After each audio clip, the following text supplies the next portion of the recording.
প্রায় রাত ৩টা। কানে ইয়ারফোন দিয়ে ব্যালকনিতে বসে গান শুনছি। হঠাৎ নোটিফিকেশন আসলো, নীলপরি নামে একটা আইডি থেকে ফ্রেন্ড রিকোয়েস্ট আসছে। প্রোফাইলে ঢুকে দেখি ১ ঘন্টা আগে প্রথম প্রোফাইল পিক আপলোড দিছে। সেটাতে কোনো লাইকও নাই। বুঝতে বাকি রইল না যে এইটা নতুন কারো আইডি। পুরনো অভ্যাসবশত মেসেজ দিলাম, ডু ইউ নো মি? না। তাহলে ফ্রেন্ড রিকোয়েস্ট দিলেন কেন? মেসেজ সিন করছে, বাট কোনো রিপ্লাই নাই। ধুর বাল। ধুর বালটু। এইবার শিওর হইলাম নিশ্চয় এটা কারো ফেক আইডি, আমার সাথে হয়তো মজা করছে। কে তুই ভাই, সত্যি কইরা বল। সে একটা ছবি পাঠাইলো, শুধু হাতের ছবি, হাতে সিগারেট ধরা। যে মাত্র ধরে নিব যে এটা ফেক আইডি, হঠাৎ করে হোঁচট খাইলাম। এ কি, এটা তো মেয়ে মানুষের হাত। মেসেজ দিলাম, এটা ডাউনলোড করা পিক, তাই না? রিপ্লেতে আরেকটা ছবি পাঠাইলো, আগের ছবির মতোই। পার্থক্য শুধু এতটুকু যে হাতের ওপর কলম দিয়ে লেখা, এটা ডাউনলোড করা পিক না। এরপর আর সন্দেহের কোনো অবকাশ নাই যে এটা সত্যিই মেয়ে। আপনি স্মোক করেন? হুম। তাই তো বলি, সিগারেটের দাম হঠাৎ বাড়লো কেন? আপনারা মেয়েরা তো jeans, shirt, T shirt Kiara নিছেন। দয়া করে সিগারেটকে মুক্তি দেন। আপনি কই থাকেন? ৩০৭-এ। আপনি? ৩০৭-এ মানে? STA 307। বুঝিয়ে বলেন। শহীদ তাজউদ্দিন আহমেদ হল, রুম নং ৩০৭, ডুয়েট। আপনি ডুয়েটে পড়েন? হুম। একটা কথা বলেন, আপনি স্মোক করেন কেন? অনেক বড় ইতিহাস, শুনবেন? হুম। কল দেই? দেন। মেসেঞ্জারে কল আসলো, রিসিভ করলাম। সুন্দর করে সালাম দিল, জবাব দিলাম। সে বলতে শুরু করলো,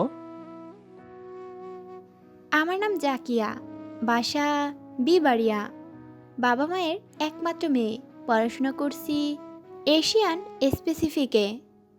এই আইডিটা একটু আগেই খুলেছি। সত্যি বলতে চলো বদলে যাই গ্রুপে আপনার একটা লেখা পড়েছিলাম। সেখানে আপনি খুব সুন্দর করে একটা মেয়ের সব কিছু হারানোর পরও কিভাবে বেঁচে থাকতে হয় সেই বিষয়ে লিখেছিলেন। আপনি কি ঘুমাই গেলেন? না ঘুমাইনি, শুনছি, বলেন। আপনার সেই লেখার বিরুদ্ধে কিছু কথা বলতেই আমি আপনাকে ফ্রেন্ড রিকোয়েস্ট দিয়েছি। বিরুদ্ধে বলবেন? আচ্ছা বলেন। আমি যখন প্রথম ভার্সিটিতে ভর্তি হই তখন একটা ছেলের সাথে পরিচয় হয়। সে ঝাবিতে পড়তো। আমার বাবা কুয়েতে থাকে। টাকা পয়সা যখন যা চাই তাই পাই। ওর বাবা কৃষক ছিলেন। ঠিকমতো ওর বাসা থেকে টাকা আসতো না। আমি টানা 2 বছর ওরে প্রত্যেক মাসে আমার হাত খরচ থেকে বাঁচিয়ে 5,000 করে দিয়েছি। তার খুব ইচ্ছে সে বিসিএস ক্যাডার হবে। কত স্বপ্নই না দেখাতো সে আমাকে। আপনার কি ঘুম পাচ্ছে? আরে না, বলেন। এর মধ্যে সে একদিন খুব ফোর্স করতে থাকে শারীরিক সম্পর্ক করার জন্য। আমি রাজি না হওয়াতে সে আমার সাথে 1 সপ্তাহ কথা বলেনি। সেই 1 সপ্তাহ যে আমার কিভাবে কেটেছে তা বলে বোঝাতে পারবো না। রিলেশন টিকিয়ে রাখার জন্য আমি রাজি হয়ে যাই। আমরা তো কিছুদিন পর বিয়ে করবই। তারপর সে কি করেছে জানেন? কি? 37 বিসিএস ক্যাডার পাওয়ার পর সে আর আমার সাথে কোনো যোগাযোগ করে না। শুনলাম সে নাকি অন্য কাউকে বিয়েও করেছে। এখন বলেন কিভাবে আমি স্বাভাবিক থাকব? যার জন্য সব উজাড় করে দিয়েছি সে তো ছেড়ে চলে গেছে। এখন আবার সব কিছু নতুনভাবে শুরু করেন। নতুনভাবে শুরু করতে চাইলেও কি হয় বলেন? এখন কি কেউ আমাকে গ্রহণ করবে? কেন করবে না? কারো প্রথম প্রেম হওয়া চাইতে শেষ প্রেম হওয়া কোটি গুণ ভালো। আপনি তো অনেক বড় বড় কথা বলেন, পোস্ট দেন। আপনার পোস্ট পড়ে যতদূর জেনেছি আপনি এখনও সিঙ্গেল। আগের রিলেশন 2টা করে ছ্যাঁকা খেয়েছেন। আপনি আমাকে গ্রহণ করবেন? আপনাকে চিনি না, জানি না, হুট করে কি কিছু বলা যায়? আসল কথা বলেন, এটাই বাস্তব। বিয়ে করার জন্য সবাই ভার্জিন মেয়ে খোঁজে। আপনি এখন কোথায় থাকেন? মিরপুরে। কেন? 23 তারিখে আমার পরীক্ষা শেষ। 24 তারিখে কোচিংয়ে পরীক্ষা নিয়ে 25 তারিখে আপনার সাথে দেখা করব। ঠিক আছে? সিরিয়াসলি বলছেন নাকি মজা করছেন? 25 তারিখ সকাল 10টায় দিয়াবাড়িতে আপনাকে যেন পাই। এখন আপনার ফোন নাম্বারটা দিয়ে ঘুমিয়ে পড়েন। ভোর হয়ে গেছে। Good night. বাই। বিছানাতে গিয়া ঘুম আসছে না। সামনের হিট ট্রান্সফরমার পরীক্ষার সাথে যুক্ত হয়েছে। আজ আর এক টেনশন। 25 তারিখ সকালে ডুয়েট গেট থেকে উঠলাম গাজীপুর পরিবহনে। সকাল 10টার আগেই দিয়াবাড়ি পৌঁছে কল দিলাম জাকের নাম্বারে। এ কি, নাম্বার তো বন্ধ। এই নাম্বারেই অবশ্য 2 দিন কথা বলেছিলাম। তাহলে কি মেয়েটার সব কিছু অভিনয় ছিল? মনটা খারাপ হয়ে গেল। কোচিংয়ে ক্লাস না নিয়ে দেখা করতে আসলাম, অথচ তার নাম্বারই বন্ধ। ফিরে আসবো এমন সময় তার কল। আপনি কই? বটগাছের নিচে। ঐতিহাসিক বটতলায় আমাদের দেখা হলো। সে জিন্স আর টপ পরে এসেছে। কুশল বিনিময়ের পর সে আমাকে বলছে,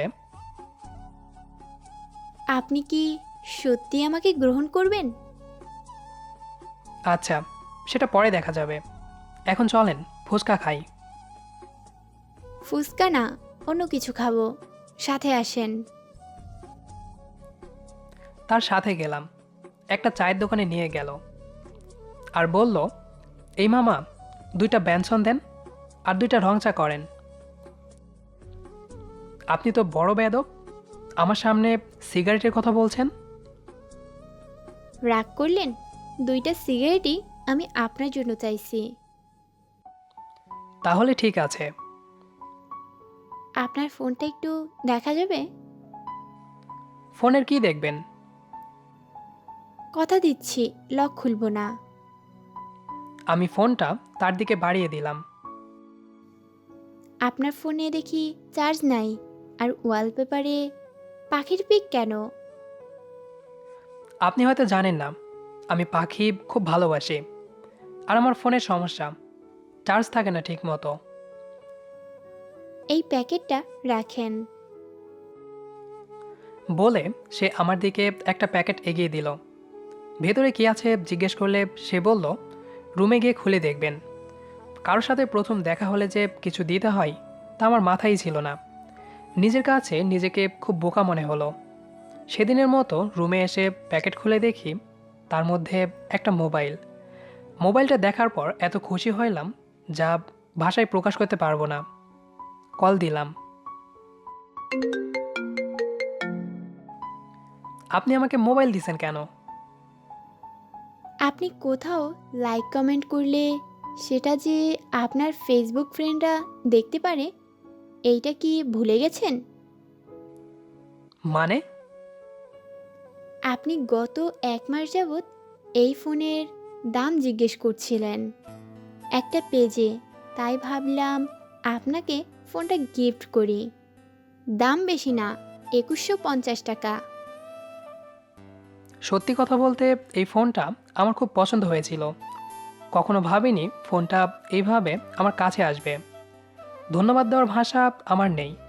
কেউ আইফোন গিফট করলেও হয়তো এত খুশি হইতাম না। এখন আর এত চাপা মারতে হবে না। এভাবেই তার সাথে আমার কথা চলতে থাকলো।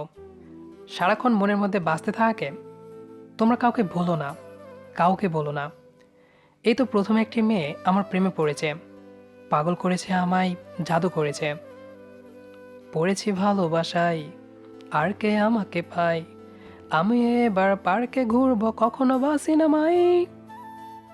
আর মনে মনে পাখির কথা ভাবতেছিলাম, আমাকে ছেড়ে তো অন্য কাউকে বিয়ে করে নিয়েছে। 3 বছরের রিলেশনে একটা কলমও কখনো গিফট করে নাই। এখন দেখো, তোমার থেকে অনেক ভালো মেয়ে পেয়েছি। এর 10 দিন পরের ঘটনা। তার একটা পোস্টে আমার চোখ আটকে গেল। জরুরি এবি প্লাস রক্তের প্রয়োজন, হেল্প প্লিজ। কল দিলাম। রক্ত কার দরকার? আমার মামার ছেলের জন্য রক্তের প্রয়োজন। আমি রক্ত দিব। আপনার দিতে হবে না, এমনি আপনার শরীর দুর্বল। আরে সমস্যা নাই, আমি দিতে পারবো। ঠিক আছে, আমার মামারই ডায়াগনস্ট সেন্টার আছে, ঠিকানা দিচ্ছি, চলে আসেন। আমি ঠিকানা অনুযায়ী চলে গেলাম। ক্লিনিক দেখে অনেক পুরাতন মনে হলো। আখিব ডায়াগনস্টিক সেন্টার। রোগী তেমন একটা নাই বললেই চলে। সে আমাকে তাড়াতাড়ি ভেতরের একটা চেম্বারে নিয়ে গেল। আজ সে চোখে কাজল পড়েছে, চুলগুলো খোলা। আমি হাঁ করে তার দিকে তাকিয়ে আছি। চেম্বারে শুধু সে আর আমি ছাড়া কেউ ছিল না। ওর ডাক্তার মামা এখানেই বসেন। একটু পর একটা নার্স এসে আমার ব্লাড স্যাম্পল নিয়ে গেলেন। একটু পর একজন আয়া এসে 2 কাপ কফি দিয়ে গেলেন। কফি খাচ্ছি আর ওর দিকে তাকিয়ে আছি। রুমে সে আর আমি ছাড়া আর কেউ নাই। খুব মন চাচ্ছিল তার হাত ধরতে, কিন্তু সাহস হচ্ছিল না। তার চোখের দিকে তাকাতে পারছিলাম না। মনে হচ্ছে আমি তার চোখের নেশায় আবদ্ধ হয়ে যাচ্ছি, তার রূপের নেশায় আমি বেহুঁশ হয়ে যাচ্ছি। সে মিটমিট হাসছে, যেন দুনিয়ার সব কিছু আমি ভুলে যাচ্ছি। আমার চোখ ছোট হয়ে আসছে। এরপর যখন চোখ খুললাম, দেখি আমি আমার হলের রুমে। চারপাশে সব বড় ভাই, ছোট ভাই আর ফ্রেন্ডরা। পেটে চিনচিন ব্যথা করছে। তাকিয়ে দেখি পেটে অনেকগুলো সেলাই। একজন বলছে আমার নাকি একটা কিডনি খুলে নিয়েছে কে বা কারা। তারপর আমাকে শেষ রাতে রাস্তায় ফেলে দিয়ে গেছে। তখন আমি নাকি বেহুঁশ ছিলাম। পকেটের আইডি কার্ড দেখে আমাকে হলে পৌঁছে দিয়ে গেছে অপরিচিত কয়েকজন। সব কিছু আমার কাছে ক্লিয়ার হয়ে গেল। নেশা তার চোখে ছিল না, ছিল কফির মধ্যে। তার মানে ওই মেয়ে ছিল কিডনি চোর। সে তো কিডনির সাথে সাথে আমার হৃদয়টাও চুরি করে নিয়ে গেছে। আস্তে আস্তে আমার রুমমেট নাজমুল আমার কাছে আসলো। এসে আমাকে ধাক্কা দিতে লাগলো। এই তানভীর, ওঠ, রান্না করতে হবে। আজ তো তোর ভাগে রান্নার দায়িত্ব। তাড়াতাড়ি উঠে রান্না কর। আমার মুখ দিয়ে কথা বের হচ্ছে না। মনে মনে বলছি, শালা নাজমুল আমাকে এই অবস্থায় রান্না করতে বলতে পারলো? এখনও পেটে টাটকা সেলাই। আমার কোনো সাড়া না পেয়ে নাজমুল জোরে কয়েকটা ধাক্কা দিল। আমার চোখ খুলে গেল। সাথে সাথে পেটে হাত দিলাম। এ কি, সবই তো ঠিকই আছে। তার মানে আমি স্বপ্ন দেখছিলাম? নীলপরীর ফ্রেন্ড রিকোয়েস্ট আসা, দিয়া বাড়িতে দেখা করা, রক্ত দিতে যাওয়া, কিডনি হারানো, ফোন গিফট করা, সবই তাহলে স্বপ্ন ছিল? ছ্যাঁকা তো ছ্যাঁকাই, সেটা স্বপ্নে হোক অথবা বাস্তবে। আশা করি ভিডিওটি আপনার ভালো লেগেছে। যদি ভালো লেগে থাকে তাহলে এই ভিডিওটিতে একটি লাইক দেবেন। আর নিয়মিত এরকম ভালোবাসার গল্প পেতে আমাদের চ্যানেলটি সাবস্ক্রাইব করে আমাদের সাথেই থাকবেন। ধন্যবাদ সবাইকে।